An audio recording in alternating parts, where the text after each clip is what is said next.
স্বৈরতন্ত্রের পতন তখনই সার্থক হবে যখন গণতন্ত্রের উত্তরণ সম্পূর্ণ হবে।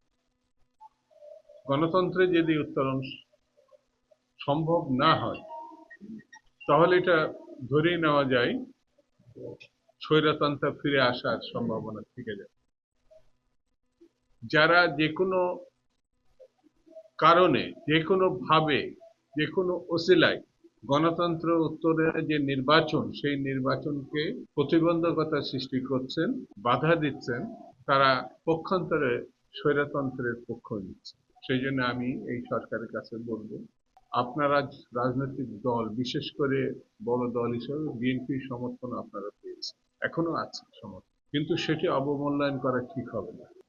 বিএনপি প্রায় 16টা বছর ধরে গণতন্ত্রের জন্য সংগ্রাম করে স্বৈরতন্ত্রের বিরুদ্ধে।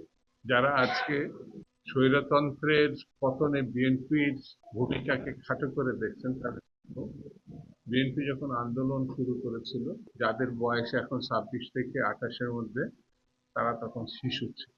হিসাব করলে দেখা যাবে তাদের ভাতও মায়েরা খাওয়াই দিত।